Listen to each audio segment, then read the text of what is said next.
દરેક દાખલાની અંદર કંઈક નવું શીખવા મળે આપણને. પહેલા બે દાખલામાં કંઈક જુદી જુદી પદ્ધતિ હતી. ત્રીજો દાખલો જોઈએ આપણે. શું તો કે બહુપદીના શૂન્ય શોધવા હોય તો બરાબર શૂન્ય મૂકીએ. હવે અહીંયા તમે જુઓ તો કે આપણા દ્વિઘાત બહુપદીના પ્રમાણિત સ્વરૂપ પ્રમાણે છે દ્વિઘાત, સુરેખ, અચળ પદ આ રીતનું છે. તો કે ના, અહીંયા દ્વિઘાત પછી અચળ છે પછી સુરેખ છે. તો આપણે એને ક્રમમાં ગોઠવીએ. પહેલા દ્વિઘાત, પછી એક ઘાતવાળું એટલે કે સુરેખ, અને પછી -3. તમે આ રીતે ગોઠવશો નહીં ને તો એના શૂન્યો મળવા, અવયવો પડવા અઘરા પડી જશે, ગોટાળે ચડી જશો. એટલે પહેલા તો એને ક્રમમાં ચેક કરી લેજો. ચલો હવે શું કરાય તો કે પહેલા જોવાય વર્ગમૂળ પૂર્ણાંક સંખ્યા છે 6 અને 3 નું વર્ગમૂળ ના નીકળે.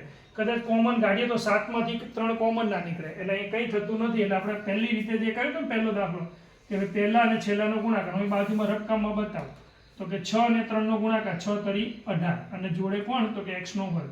18 ના અવયવ શું પડે તો કે 18 × 18, 9 × 18 અને 6 તરી 18. 3 શક્ય અવયવો મળે છે. હવે 3 માંથી કોઈ એક જ અવયવ એવો હશે કે જે આમાં સેટ થતો હશે. કેટલા લાવવામાં? 7 લાવવામાં. જોઈ કયો જે કયો 7 લાવવા માટે ઉપયોગી છે તો કે આ તો નથી, આ પણ નથી, આ એક શક્ય છે. 9 માંથી 2 કાઢીએ તો 7 થઈ જાય. તો ચલો શરૂ કરીએ. પહેલું પદ તો કે એવું ને એવું.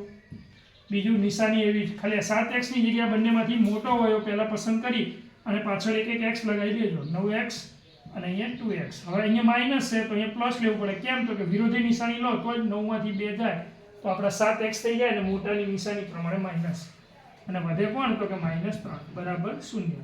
અહીંયા કાયદેસર અવયવ પાડીને આપણે અવયવ શોધશું. ચલો 6 ના અવયવ શું પડે તો કે 3 દૂ 6 અને x 2 વખત. અહીંયા 3 તરી 9 અને x 1 વખત. ખાલી મેં આ ચોરસ કરું ને એટલાના જ અવયવ પાડ્યા છે. આ બાદના અવયવ પાડવાની જરૂર નહીં પડે. કેમ તો કે જો તમને હું સમજાવું. બંનેમાંથી સમાન કોણ છે તો કે 3 છે અને બીજો અવયવ x છે. કૌંસમાં શું વધે તો કે આ બાજુ 2x વધ્યા, વચ્ચે માઇનસ, આ બાજુ 3 વધ્યા. અહીંયા જે વધે ને બંને અવયવ અહીંયા સેમ ટુ સેમ હોય ને તો એનો મતલબ એવો થાય કે એમાંથી કોઈ સામાન્ય અવયવ હશે ને. જોઈને ખબર પડે 2 અને 3 માં કોઈ અવયવ પડતાય નથી અને સામાન્ય ન હોય. તો એવી કન્ડિશનમાં જ્યારે આના અવયવ લખવાના થાય ત્યારે મનમાં એને જ લખી દેવાના, કારણ કે સામાન્ય એક કાઢી લેવાનો અને પોતે જ કૌંસમાં, અને આ બંને સમાન થવા જોઈએ. થઈ ગયું તો કે હા, તો જ આગળના અવયવ પડે. આના અવયવ શું મળ્યા તો કે એક તો 2x - 3 મળ્યો અને બીજું જે વધ્યો તો એમાંથી 3x + 1 બરાબર 0. અને બંનેનું શૂન્ય અલગ કરો તો 2x - 3 બરાબર 0 અને 3x + 1 = 0. આના શૂન્યને આપણે શોધીએ તો -3 હોય તો આ બાજુ આવે તો +3 અને છેદમાં 2. ખાસ યાદ રાખજો કે ભાઈ સહગુણક હોય છેદમાં જાય અને પ્લસ માઇનસ હોય નિશાની ચેન્જ થાય. જેમ કે +1 તો -1 અને 3 સહગુણકમાં હતો એટલે છેદમાં x. તો આ બંને આપણને શું મળ્યા? શૂન્ય. હવે અહીંયા જગ્યા ઓછી હોવાથી અહીંયા બાજુમાં લખી દો, નીચે જગ્યા નથી. આ બંનેનો સરવાળો કરીએ એટલે કે આલ્ફા પ્લસ બીટા, કારણ કે આપણે આને આલ્ફા ગણશું અને આને શું ગણશું? બીટા.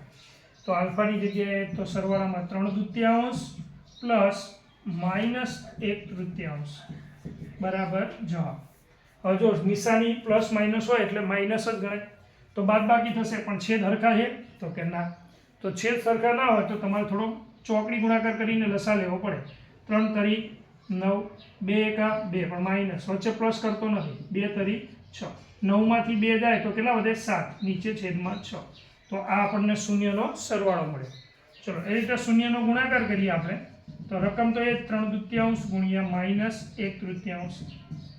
ચલો એનો ગુણાકાર તો સીધો થઈ જાય, આમાં ચોકડી નહીં. 3 3 કપાવો તો કપાઈ જાય, ના કપાતા હોય તો ગુણાકાર ઉપર ઉપરનાનો, નીચે નીચેનાનો. પણ એ તો કપાઈ જતો હતો એટલે -1/2. આ આપણને શૂન્યનો સરવાળો અને ગુણાકાર મળ્યા. તો ખાલી શું ચેક કરી લઈએ તો કે સહગુણક સાથેનો સંબંધ. ચલો પહેલાં તો કે સહગુણક, તો કે આમાં સહગુણક શોધતા નહીં, કારણ કે આનો ક્રમ વ્યવસ્થિત નથી. આને આમાંથી લેજો તો કે પહેલો 6, બીજામાં -7 અને -3. ચલો આ સૂત્ર મેં લખેલા છે, એમાં ખાલી કિંમત મૂકી દઈએ. આ માઇનસ આ માઇનસ એટલે પ્લસ થઈ જાય અને એની જગ્યાએ 6. આ આપણો શૂન્યનો સરવાળો. અહીંયા પણ છે સેમ ટુ સેમ, અહીંયા પણ છે. -3 c ની વેલ્યુ અને એની વેલ્યુ 6. અહીંયા ભાગ ચાલે, 3 દૂ 6 એટલે 1/2 પણ કેવી? માઇનસ. એ અહીંયા પણ છે અને અહીંયા પણ છે. ઓકે, નેક્સ્ટ દાખલો જોઈએ.